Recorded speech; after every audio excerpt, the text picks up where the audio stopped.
Without any waste of time, I'm going to call upon the chairperson of the region, Comrade Charles Makola, to take the podium.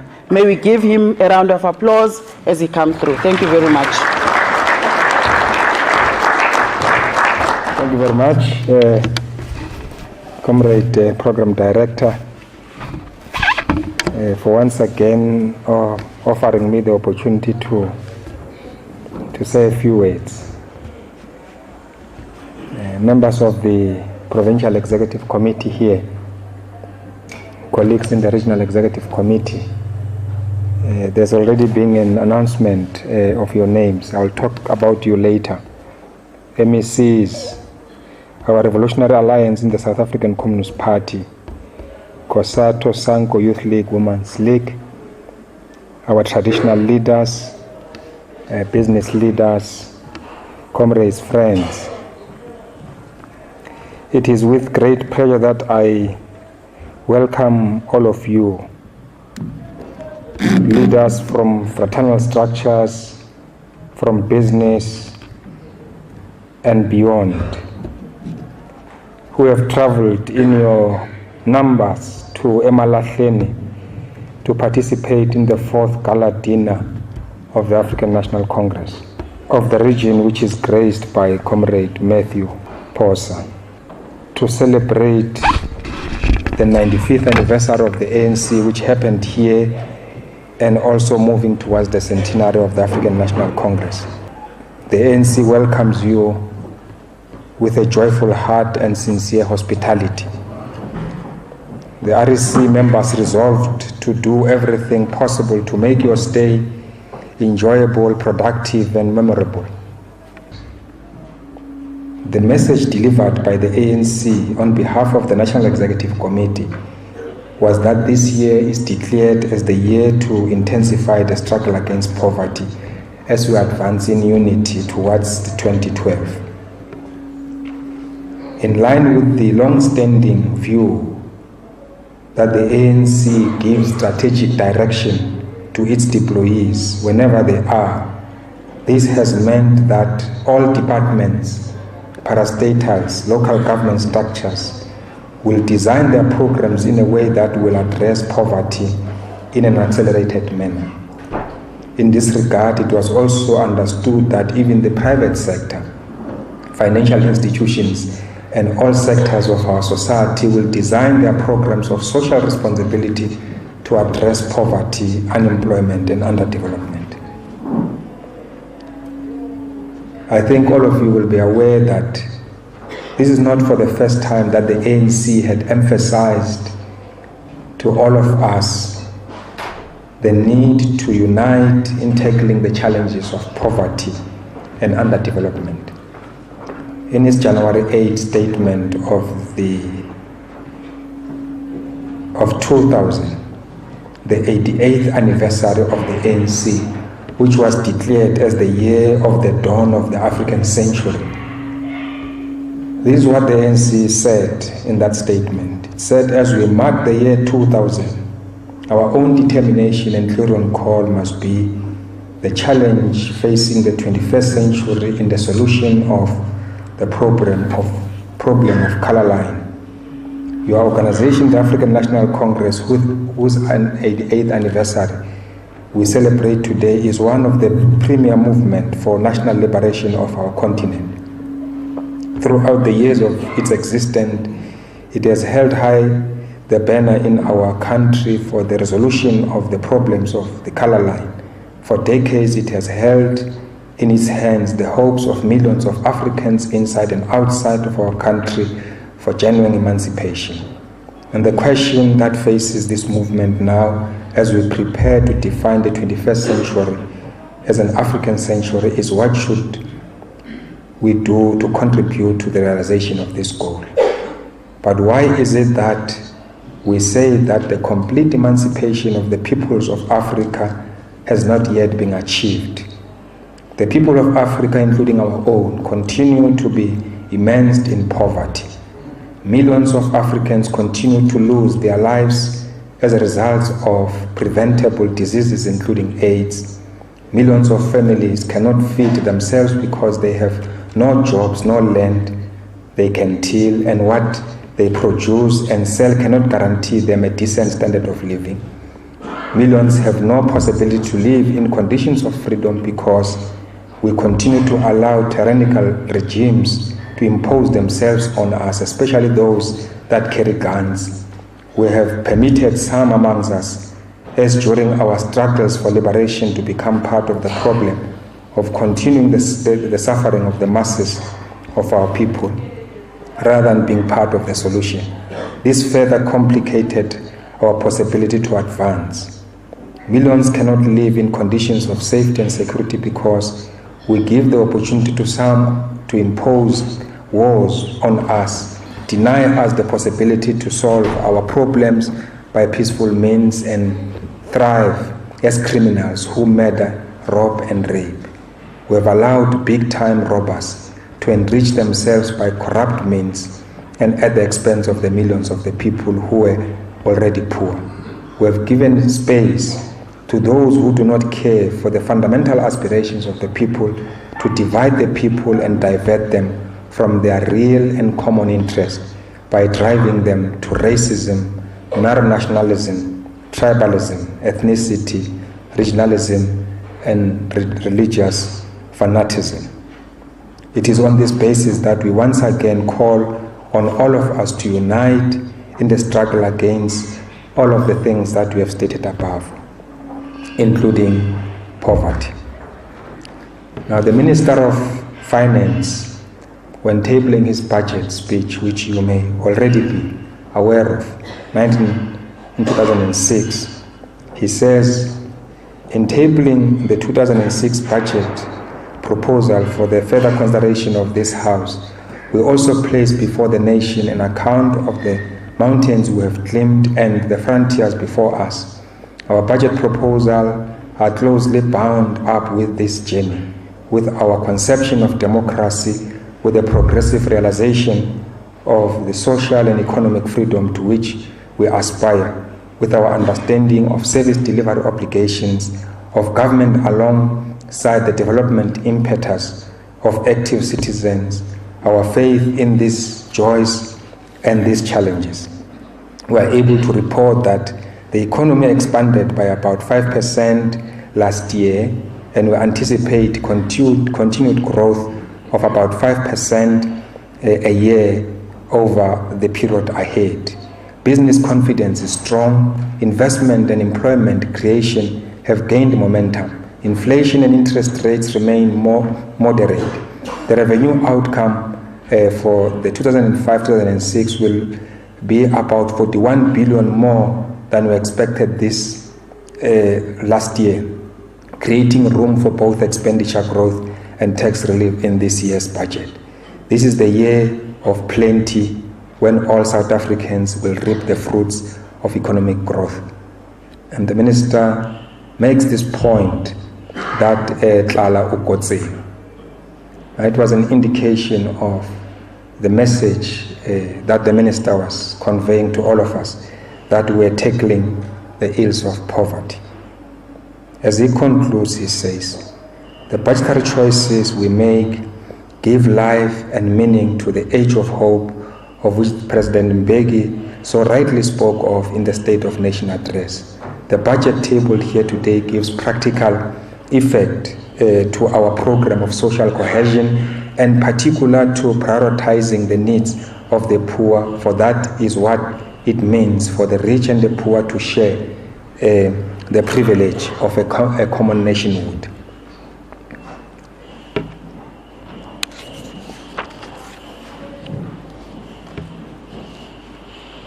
In his budget speech of the 2007, he makes a reaffirmation of what was said in the previous budget speech.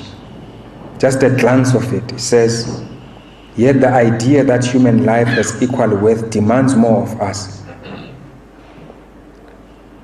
Quotes the president's speech at the 4th Nelson Mandela lecture, which reminds that to achieve the social cohesion and human social cohesion and human solidarity we seek, and we must vigorously confront the legacy of poverty, racism, and sexism.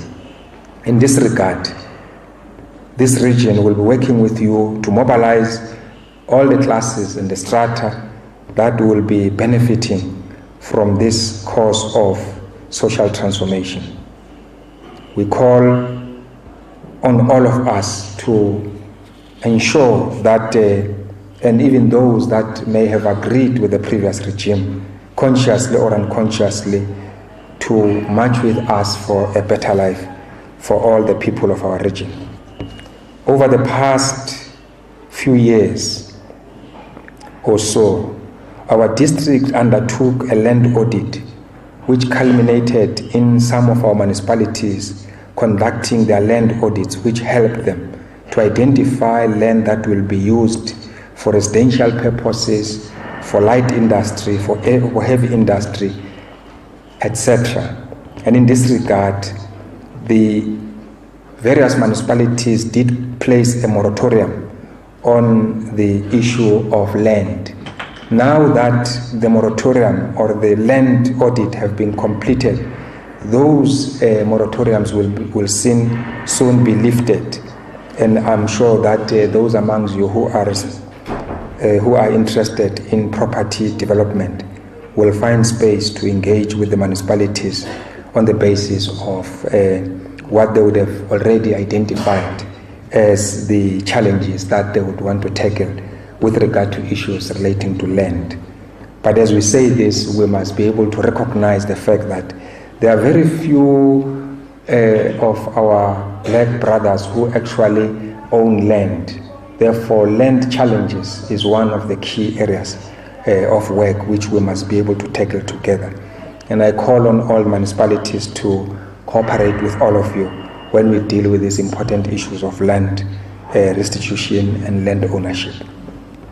Our honorable executive mayors have also passed their budgets for the 2007-2008. In this budget, it is clear that the bulk of the money is going to be spent on infrastructure such as water, sanitation, electricity, etc., thus giving impetus to the intensification of the fight against poverty. The total budget of the 7 municipalities in the district amounts to close to 2 billion, with approximately 1 billion attributed to capital projects. Nkangala District Municipality, I've seen that it has placed an advert on the 13th of July for projects amounting to about 150 million. A compulsory site meeting, I'm told, will be held on the 19th of July, and the closing date for that advert will be on the 27th of July.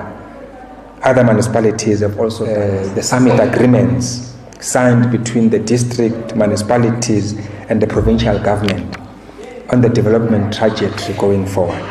The private sector, especially the mining, manufacturing and energy, which as you know contribute about 65% of the economy of the province, they are saying that they will be willing to open up their procurement system in order to allow for black people to participate as entrepreneurs. We have entered into that kind of cooperation between ourselves and the private sector so that you can grab the opportunities and be able to engage with the private sector in this particular regard.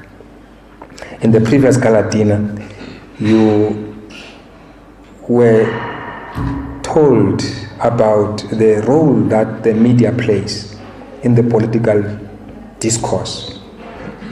And I said to you that instead of reading the media too much, you must instead visit the office of the ANC and get such publications as ANC Today. Well, I've not seen many of you coming.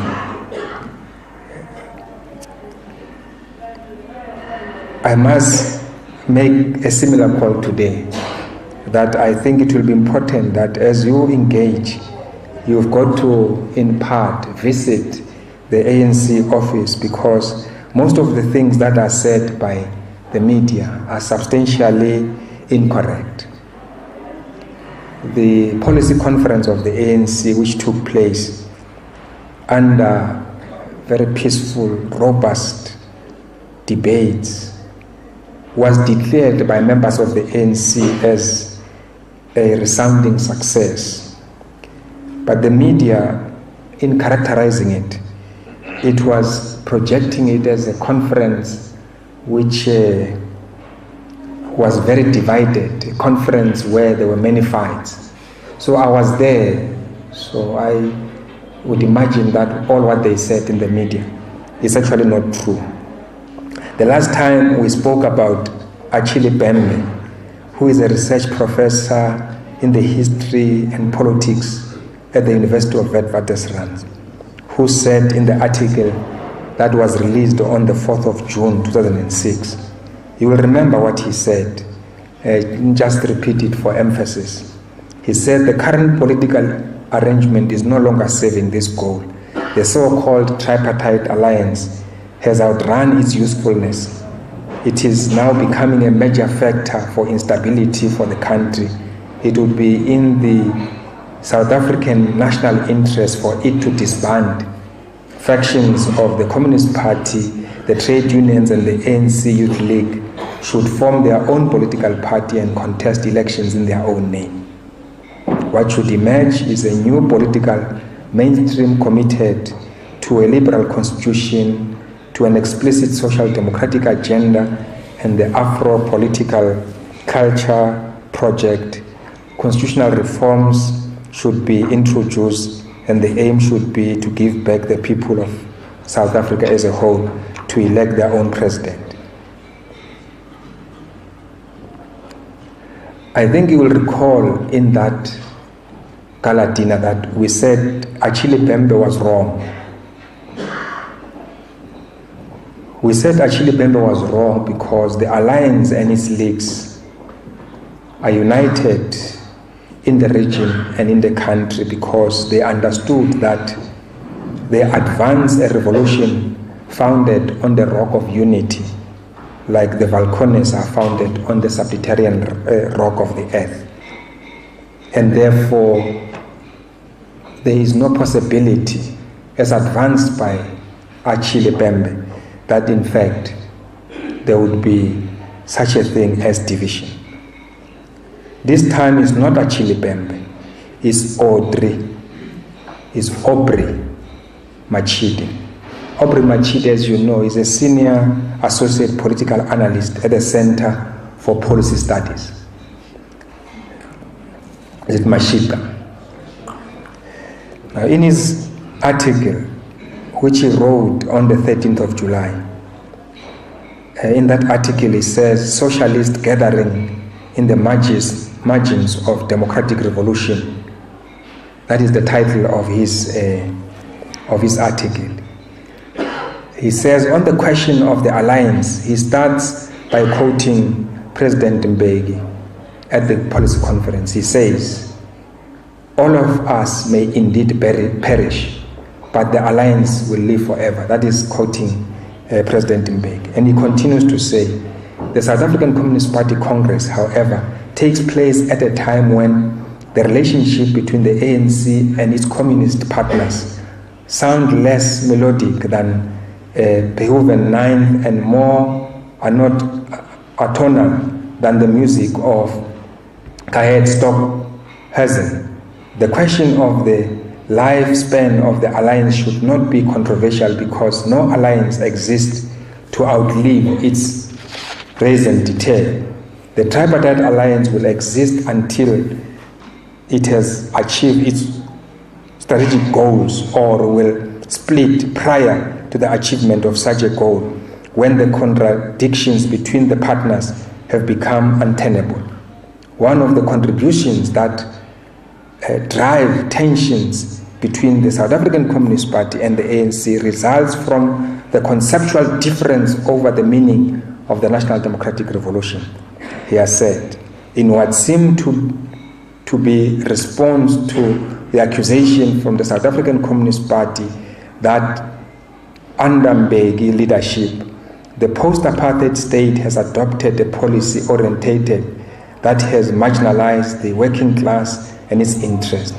The ANC president argued that historically the South African Communist Party has defined itself as an integral part of the national liberation movement, and therefore accepted that objectively the African National Congress must serve as a leader of the National Democratic Revolution. The question is, what is the role of the South African Communist Party in an ANC-led National Democratic Revolution? According to Mbeki, it is not the imposition of the socialist revolution on the ANC and the National Democratic Revolution, since Mbeki sees the National Democratic as a protracted phase of the struggle to create a national democratic society.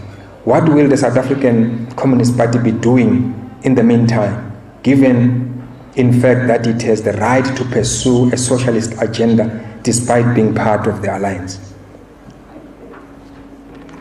One option is a mechanical two-stage reading of relationship between the NDR and the transition to socialism, which implies a suspension of the South African Communist Party structures and activities until the goals of the National Democratic Revolution are achieved. Another is to argue for the contribution of the alliance on the basis of a common set of goals that will define its work and the relationship between its components. If the South African Communist Party Congress comes to the conclusion that the ideological differences between the party and the ANC have become irreconcilable, and that a program based on a common set of goals is therefore no longer possible, they must delink from the alliance. Although Aubrey is more careful in his articulation than Achille Bembe, he is still substantially wrong too. Because I think he wants to characterize the National Democratic Revolution as separate from the normal struggles that are waged by the South African Communist Party, the ANC and its allies. I must repeat myself to say that the alliance will live when the party's national conference finishes its work, possibly tomorrow. I'm certain that they will reaffirm the alliance as being the alliance that will continue to live and will always continue to be able to lead the society as a whole. As businessmen and women here today, you should be able to join in and assist the African National Congress and its government, together with its allies, as we advance the struggle to emancipate the people of South Africa. And I'm certain that in your own way, you are continuously making the contribution that is ensuring that the ANC continues to live and the ANC continues to live. Once again, I must thank you very much that you have attended this gala dinner, and the programs of the ANC in this region and in other parts of the province and the country are continuing to be executed, and they can be done more appropriately with your support. Once again, welcome. Thank you very much.